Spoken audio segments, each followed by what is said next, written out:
Del Calvario fluye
Qué gusto que te conectes.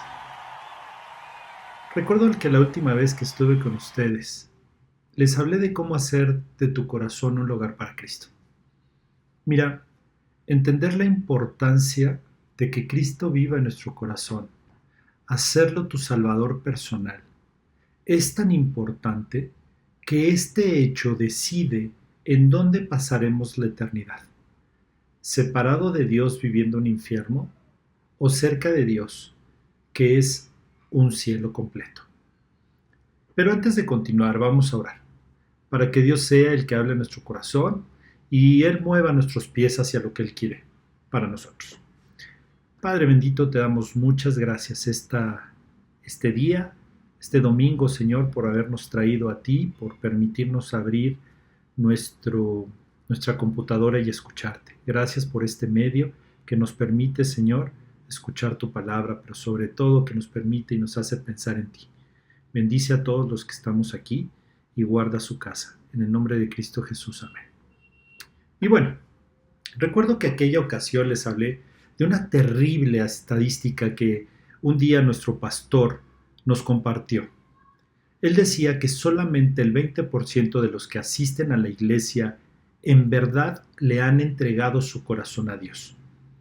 Y recuerdo también que yo les dije que cada que yo estuviera delante de ustedes, yo tenía el compromiso de que rompiéramos esta estadística, de que tú y yo fuéramos parte y estuviéramos seguros de que cuando abriéramos nuestros ojos en la eternidad, iba a estar delante de Dios. Y por esto quiero hacerles 3 preguntas. La primera, ¿quién de ustedes cree que es hijo de Dios? No te pido que levantes la mano porque no te voy a ver. Pero, ¿tú crees que eres hijo de Dios? Bueno, la segunda pregunta es, ¿eres hijo de Dios? Porque una cosa es creer y otra cosa es ser. ¿Estamos de acuerdo? Y hay una tercera pregunta es, ¿por qué consideras que eres hijo de Dios y no nada más que crees ser hijo de Dios? Mira, si les preguntara a mi hijo o a mi hija si yo soy su papá, estoy seguro que sin dudarlo, ellos responderían que sí. ¿Pero por qué? Bueno, creo que sencillamente ellos podrían explicar que tenemos rasgos físicos muy parecidos. También ellos podrían explicarles que hay una relación donde tenemos expresiones similares. Incluso te puedo comentar que a pesar de no tener una relación personal con mi papá terrenal, en ocasiones mi mamá se queda callada, me ve y me dice, acabas de hacer una expresión muy parecida a la de tu papá. Pues obvio, la herencia, el conocimiento gana, ¿no?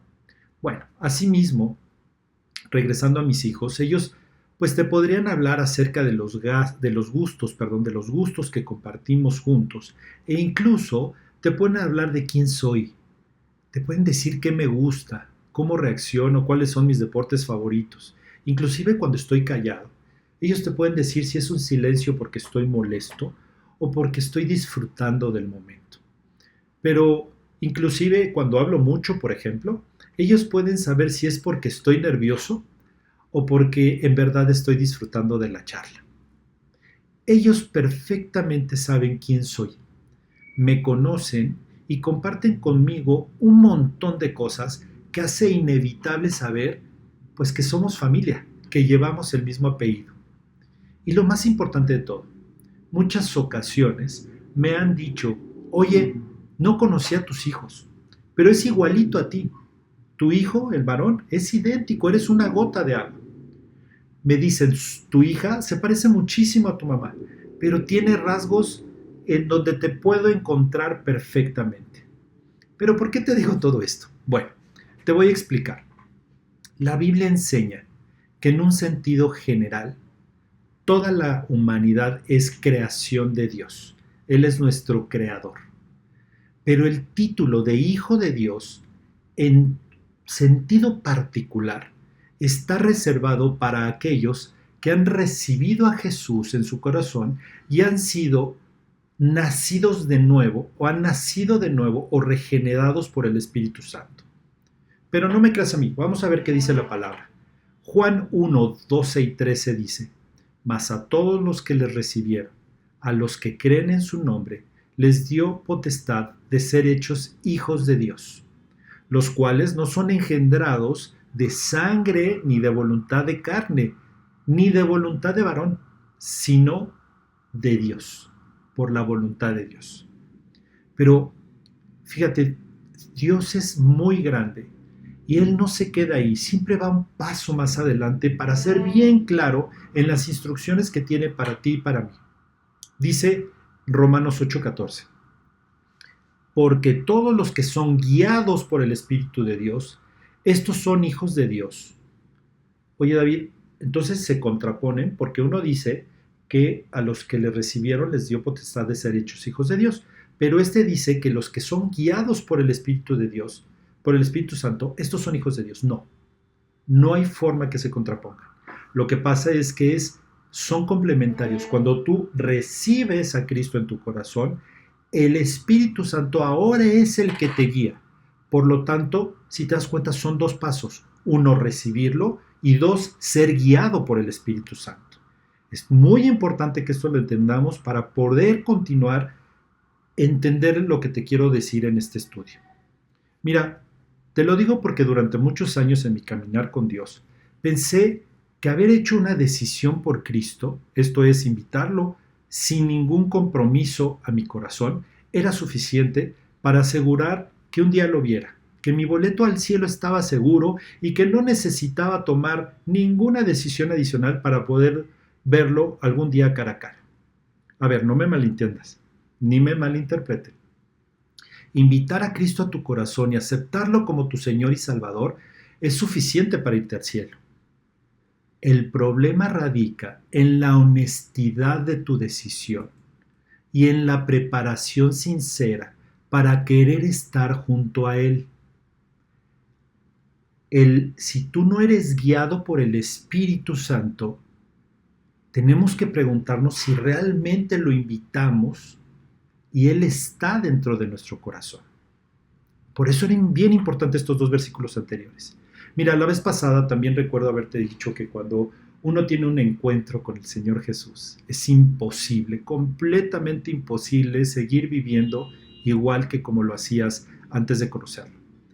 Seguir tomando decisiones por tu propia cuenta y continuar con nuestra vida sin que haya cambio alguno, no suena como que en verdad lo conociste. Créeme, cuando tienes un encuentro con Jesús, es imposible que no te enamores de Él, que no quieras saber de Él. No te estoy diciendo que cuando lo conoces mágicamente va a cambiar tu vida, ni tampoco estoy diciendo que vas a dejar de equivocarte, mucho menos de pecar. Pero lo que sí te estoy diciendo es que si lo conociste, te interesará escuchar mucho más de su amor, de lo que Él piensa de ti y de cómo puede aliviar todo aquello que es una carga pesada para tu vida. David, entonces me dirás, David, entonces me estás diciendo que, aunque sea por conveniencia, ¿debo de conocer más al Señor Jesús? Sí, definitivamente, porque te conviene conocerlo para que llene ese vacío que tienes. Te conviene para que te dé un propósito en la vida, para que te quite todo lo que estás harto de vivir, para que te quite la soledad que sientes y que te enseñe a ser feliz, no solo a pasar momentos de alegría en tu vida. Mira, esta plática lo único que pretende es dejarte pensando. Es que analices si en verdad el Espíritu Santo entró en tu corazón. Quiero que en verdad te preguntes si tu decisión de invitar a Cristo fue verdadera y si tu deseo de ser hijo de Dios y tener una relación con Él es honesta. Quiero aclarar que esta plática no es para la gente que no ha recibido a Cristo. Esta plática es para los que estamos aquí, para los servidores de Dios, inclusive para los pastores. Esta plática es para todos los que creemos que un día vamos a ver a Dios y tenemos una cita con Él. Te estoy hablando particularmente, ¿te acuerdas de las 3 preguntas que te hice? Te estoy hablando particularmente a ti que dijiste y que en verdad crees que eres hijo de Dios. Para ellos es esta plática. Te voy a contar una parábola que a mí en lo particular me voló la cabeza. Me hizo entender todo el tiempo que perdí personalmente porque únicamente invité a Cristo a mi corazón, pero yo no mostraba ningún interés por estar con Él el día que estuviera con Él. Y ahora, pues entenderás el título de esta predicación que le puse: ¿eres novio o crees que eres novio? ¿Eres novia o crees que eres novia? Vamos a leer Mateo 25, del 1 al 13. Empezamos. Entonces el reino de los cielos será semejante a 10 vírgenes que tomando sus lámparas salieron a recibir al esposo. 5 de ellas eran prudentes y 5 insensatas. Las insensatas, tomando sus lámparas, no tomaron consigo aceite. Mas las prudentes tomaron aceite en sus vasijas, juntamente con sus lámparas. Y tardándose el esposo, cabecearon todas y se durmieron. Y a la medianoche se oyó un clamor: aquí viene el esposo, salid a recibirle. Entonces todas aquellas vírgenes se levantaron y arreglaron sus lámparas. Y las insensatas dijeron a las prudentes: dadnos de vuestro aceite, porque nuestras lámparas se apagan. Mas las prudentes respondieron diciendo: para que no nos falte a nosotras y a vosotras, id más bien a los que venden, y comprad para vosotras mismas. Pero mientras ellas iban a comprar, vino el esposo, y las que estaban preparadas entraron con él a las bodas, y se cerró la puerta. Después vinieron también las otras vírgenes diciendo: Señor, Señor, ábrenos. Mas él respondiendo dijo: de cierto os digo que no os conozco. Velad pues, porque no sabéis el día ni la hora en que el Hijo del Hombre ha de venir. Qué gran parábola, ¿no? Qué gran historia. Pero vamos a entender cada concepto que Dios utilizó en esta parábola. Porque te quiero decir que cada palabra que Dios utiliza en la Biblia está milimétricamente seleccionada por Dios para que podamos entender la profundidad de lo que Él está diciendo. Mira, en Mateo 25:1 dice: entonces el reino de los cielos será semejante a 10 vírgenes que tomando sus lámparas salieron a recibir al esposo. Bueno, aquí habla de 10 vírgenes. ¿Quiénes son las vírgenes? Bueno, las vírgenes representan a la iglesia. Pero no te estoy hablando del edificio, del jardín, de las sillas, del templo, no. Se refiere a todas las personas que afirman estar esperando a Jesucristo, o sea, al novio. ¿Qué es una virgen? Bueno, pues una virgen en términos generales simboliza la pureza. Es decir, son todos aquellos que Dios nos limpió por medio del pago de Jesús en la cruz. Tú y yo somos esa virgen. ¿Qué son las lámparas? Mira, las lámparas pues es un artefacto que, vamos a llamarle así, irradia luz. En otras palabras, la lámpara es tu confesión pública de tu fe. Es la apariencia externa, tu comportamiento como cristiano. En otras palabras, el diario caminar de un creyente, o sea, su testimonio. Esa es la lámpara. ¿Por qué? Porque reflejas la luz del Señor Jesucristo. ¿Y qué son las vasijas? Mira, las vasijas es un lugar de almacenamiento. No hay mucho que pensar. Es tu reserva personal para la vida espiritual. En otras palabras, la vasija en esta parábola es tu corazón. Y vamos a continuar. Entonces, el versículo 2 dice: 5 de ellas eran prudentes y 5 insensatas. Las insensatas, tomando sus lámparas, no tomaron consigo aceite. mas las prudentes tomaron aceite en sus vasijas juntamente con sus lámparas. Acá es donde comienza a ponerse muy interesante lo que estamos estudiando. Entonces Dios dice que en su palabra hay creyentes prudentes e insensatos. Atención, no se está hablando de creyentes e incrédulos. Se está hablando de ti y de mí, que venimos a escuchar la predicación y que fuimos limpiados como vírgenes por el Espíritu Santo, por la sangre de Cristo en la cruz. Es interesante ver cómo a Dios no se le escapa nada. Entonces, dentro de la iglesia, sí hay gente, como lo acabamos de leer, que pensará que sigue a Dios y no lo está haciendo correctamente, como dice la estadística del pastor. Continúa también en este pasaje y sale un nuevo concepto, el aceite. Mira, el aceite es el elemento más crucial en esta parábola y tradicionalmente simboliza el Espíritu Santo, o sea, la vida espiritual genuina que solo el Espíritu puede dar.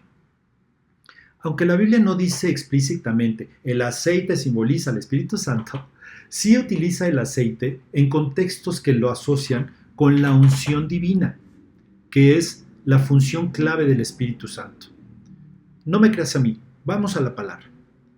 En 1 Samuel 16:13, David va a ser ungido como rey. Y este pasaje narra, muestra la conexión directa de cuando él es ungido con aceite, cuando lo unta, ungido es untar, cuando lo untan con aceite y esto lo lleva a la llenura del Espíritu Santo. ¿Qué dice el versículo? Y Samuel tomó el cuerno del aceite y lo ungió en medio de sus hermanos, y desde aquel día en adelante el Espíritu de Dios, el Espíritu de Jehová, vino sobre David. Entonces el aceite representa claramente el Espíritu Santo. Bueno, continuamos. Y tardándose del esposo, cabecearon todas y se durmieron. Y a la medianoche se oyó un clamor: aquí viene el esposo, salid a recibirle. Entonces todas aquellas vírgenes se levantaron y arreglaron sus lámparas. Y las insensatas dijeron a la prudente: dadnos de vuestro aceite, porque nuestras lámparas se apagan. Mas los prudentes respondieron diciendo: para que no os falte a nosotras y a vosotras, id más bien a los que venden y comprad para vosotras mismas. Pero mientras ellas iban a comprar aceite, vino el esposo. Y las que estaban preparadas entraron con él a las bodas y se cerró la puerta. Después vinieron también las otras vírgenes diciendo: Señor, Señor, ábrenos. Mas él respondiendo dijo: de cierto te digo que no os conozco. Velad pues, porque no sabéis ni el día ni la hora en el que el Hijo del Hombre ha de venir. Con esto voy terminando. Los dos grupos eran vírgenes. Los dos grupos tenían lámparas. Los dos grupos esperaban la venida del esposo. Pero la preparación para el día de la boda fue la que hizo la gran diferencia. No habla de que unas eran buenas y otras malas. No habla de que unas se portaban bien y otras mal. No habla de sus actividades, no habla de sus características espirituales. No habla mucho menos de cómo se vestían, si de minifalda o de falda larga. No habla de nada de eso. Inclusive un hecho que se nos pasa de vista es que todas se durmieron, descansaban. En ese momento, cuando uno duerme, uno está vulnerable, se puede meter a tu casa o lo que sea. Bueno, cuando tú duermes estás vulnerable. Las 10 vírgenes estaban vulnerables. Pero cuando se anunció que venía el esposo, las 10 se despertaron. Cuando se despertaron, prepararon sus lámparas, dice. Entonces, el versículo habla de la preparación que tuvieron desde antes para el día que estuvieran delante del esposo, esto es, delante de Dios. Mira, Las prudentes tenían suficiente aceite, listo para cuando el esposo llegara. Las prudentes habían permitido que durante todo el tiempo que esperaron, el Espíritu Santo las llenara. Mira, ser prudente muestra una relación real y constante con Dios, no solo una fe momentánea, o venir al estudio o escuchar los estudios los domingos. No, es una preparación constante día con día para cuando el esposo venga. Pero también hay otro grupo que son las insensatas. Las insensatas tenían aceite, pero solo en sus lámparas. El aceite que se terminó. Esto es claro. Mostrar una apariencia externa sin la sustancia interna es una vida vacía. Su vida como creyentes estaba fundada, de las insensatas, estaba fundada pues en la motivación de cada domingo, de escuchar estudios, o de los males que al principio Dios nos quita, problemas, soledad, inseguridades, la salud, nos arregla la salud. Estaban llenas de cosas momentáneas que Dios les da, pero solo era un fuego momentáneo que Dios te da cuando te acercas a Él. Pero les faltaba la fuente, el aceite, el Espíritu Santo necesario para preservar su vida cristiana en sus vasijas, en su corazón, iluminando todos los días. De verdad espero estar siendo bien claros en estos conceptos. En otras palabras, la preparación para ir al cielo requiere mucho más que una simple profesión externa del tomar una decisión de que Cristo entre en nuestro corazón. Requiere poseer internamente y continuamente el Espíritu Santo en tu corazón y una vida entregada real, de pasar suficiente tiempo en su palabra, de orar profundamente, de memorizar las intenciones de cada uno de los versículos, de pedirle perdón profundamente a Dios por todo lo que has hecho mal delante de sus ojos. En verdad, desear caminar de la mano de Dios todos los días. En otras palabras, de ser una virgen prudente. Si somos honestos, y no tienes que contestarme, es importante que pienses qué tipo de creyente eres, qué tipo de cristiano eres. ¿Solo cumples? ¿O en verdad todos los días te preparas para ir a verlo? Todos los días, no solo los domingos, no solo cuando tienes oración, todos los días, para ser guiados por el Espíritu Santo. Queridos, termino con esto. Termino con mi pregunta inicial. ¿Te pareces a tu papá? ¿Te pareces a Dios? ¿Actúas como Él? ¿Reaccionas como Él? ¿Te expresas como Dios? ¿Sabes qué le gusta? ¿Sabes qué le disgusta? ¿Sabes cómo hacer feliz a Dios? ¿Sabes por qué Él guarda silencio y a veces no nos contesta? ¿Pasas suficiente tiempo con Dios? ¿Lees su palabra? ¿Confías tus decisiones a Él? Y ahí te va una más difícil. Incluso cuando te ven de lejos, cuando te ven cómo te expresas, ¿podrían decir que eres hijo de Dios? Si no pareces a Dios en la mayoría de estas preguntas, o solo te pareces en algunas cuantas, quizá Dios no sea tu Señor y tu Salvador.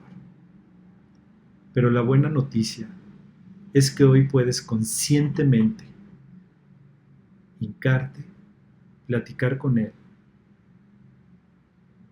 Tú sabes que cuentas con Él y decidir comenzar a tener una relación diaria con Dios. Que te levantes y lo primero que quieras sea orar. Que vayas a su palabra a encontrar tu vida. Que quieras de alguna manera u otra entender cada vez más la palabra. Que quieras entregarlo todo lo que eres a Dios. Decidir prepararte a caminar en verdad con Dios, porque esto no es un juego. Queridos, creo que es tiempo de quitarnos el pensamiento romántico de que Dios es bueno y que me va a perdonar de todo lo que haga. Y entonces mi actitud es seguir pecando deliberadamente y viviendo como si no nos importara pasar la eternidad a su lado. Él es misericordioso, sin duda, pero recuerda que las consecuencias de lo que hagas mal, nadie te las va a quitar. Dice Dios que si no somos guiados por el Espíritu Santo y en esa guía no mostramos obras en las cuales Dios preparó desde el principio para que camináramos en ellas, probablemente el Espíritu Santo no nos está guiando. En verdad te vas a arriesgar cuando estés delante de Él a escuchar las palabras, mas Él respondiendo dijo: de cierto os digo que no te conozco. Yo no me pienso arriesgar a eso. Yo quiero en verdad que el Espíritu Santo me guíe todos los días, que actúe en consecuencia y que cualquiera que me pregunte si me parezco a Dios, yo le diga: estoy en ese proceso. Que Dios te bendiga, cuídate mucho y nos vemos la próxima semana.